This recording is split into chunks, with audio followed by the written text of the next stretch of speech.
back, relax, and maybe get yourself a snack. Me and you gonna have a little chat about books. Hi guys! So I am here today to do a book review, and the book that I'm going to be reviewing is one I should have picked up a long time ago, and it is The Way of Shadows by Brent Weeks, which is the first one in the Nightangel trilogy. Guys, I don't know why I did not pick this book up sooner. I have had this book on my shelf for months, maybe even a whole year or so, and I just hadn't got around to it. I hadn't read anything by Brent Weeks, and I was talking to James from Eagle's Books about the fact that I had not read anything by Brent Weeks because he was reading the Lightbringer series by him and he was really enjoying it.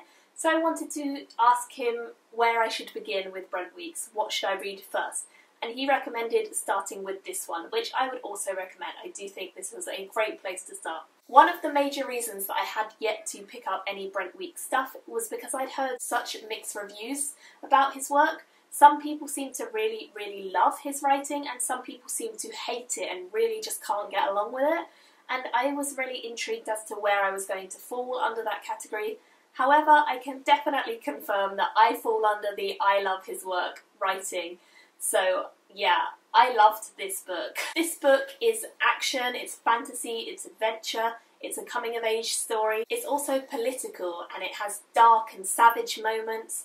It's got mystery, it's got grim things, and I really, really, really enjoyed this. I have to say that the last third of this book was really just so good. I really, really enjoyed it. I thought it was pretty much impeccable. I just loved it. There are so many twists and turns throughout the whole thing of reading this. Crazy things that I just wasn't expecting, and there was no way I could anticipate them, and yet they made sense and they were so interesting and exciting. This is the story of a young boy named AZOTH who grows up in the Warrens, which is basically like the slum area of this world, as part of a gang which is run by a horrible man named Rat. Rat is nasty to his followers, he beats them, he makes them pay him ridiculous rates, he's cruel and he's perverted, and yeah, he was a nasty character. He is dark, he's grim. I really, really despised the character of Rat, which is good because I meant to despise the character of Rat. He is a horrible human being, and we instantly don't like him and don't like how he treats people. He is nasty, he's revolting, he's just not a nice guy. AZOTH doesn't like his life. In fact, he really hates his life. So he tries to approach DURZO BLINT, who is a really master assassin, to offer to become his apprentice. However, DURZO BLINT is not the sort to take on an apprentice lightly, and there are a few trials that come before anything goes any further than that. And I won't say any more than that because I don't want to spoil it. The story is basically a crazy whirlwind of adventure, of excitement and strategy, and straight from the start it just really throws you into the action. I would say this is really focused on plot and characters.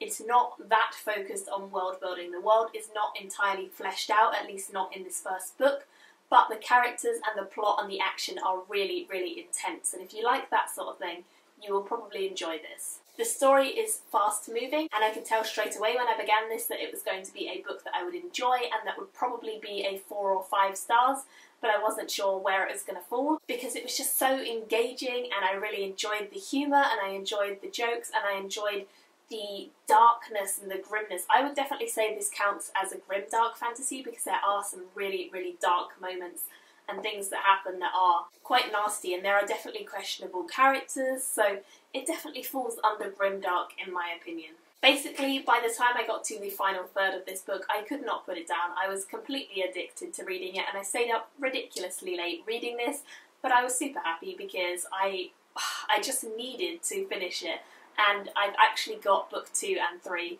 which I instantly went and bought, so really, really excited to continue on with this series very soon. This is basically a classic fantasy in some ways. For example, we've got magic, we've got mages, we've got assassins, councils, kings, plots, and much more.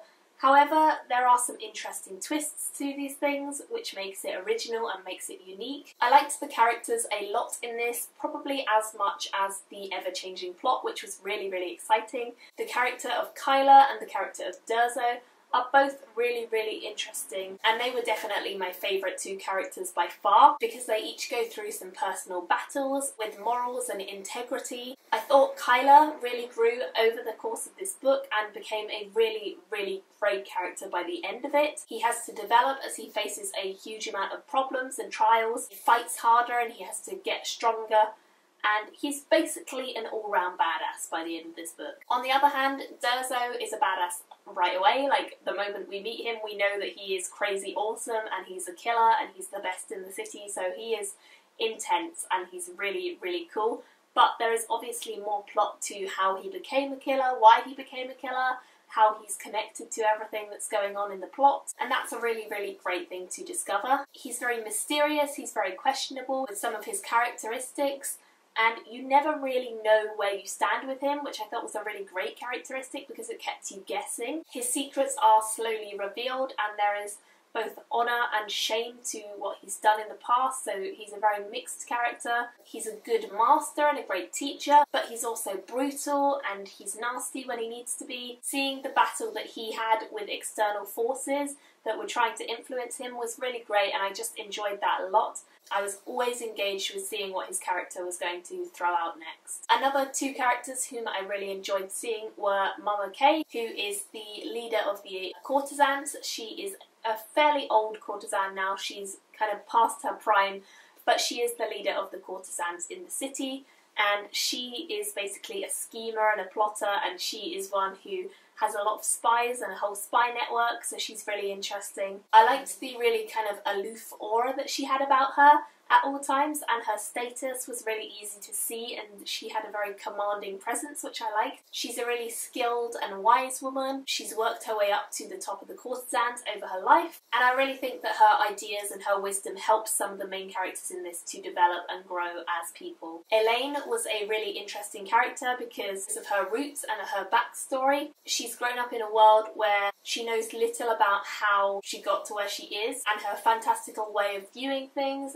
and like imagining things kind of shows that. She has a very fantastical and kind of optimistic way of thinking about things, and I thought that the story really tested that, and there were moments which were basically heart-wrenching when her theories and her thoughts were tested and put to reality, and I think that again really helped her to develop and blossom into a better character overall. I think there were a few moments within this book where we really see her character and her resilience, her thoughts about love, and I really would like to see more of her character in the future because I think she's a very interesting one. Logan was another character whom I came to love over the course of this book, and truly he is a gentleman. He is the son of a duke. He's abandoned early on by his father, who has to go off to the border to kind of protect it. That's all due to political plots and manoeuvring that's going on, kind of like the sub-story is all political. He has to grow into his role, therefore, before he's expected to and before he wanted to. So he's quite a young man taking on the role of a duke, and he has to become a leader to his friends and to his house and to his servants and people.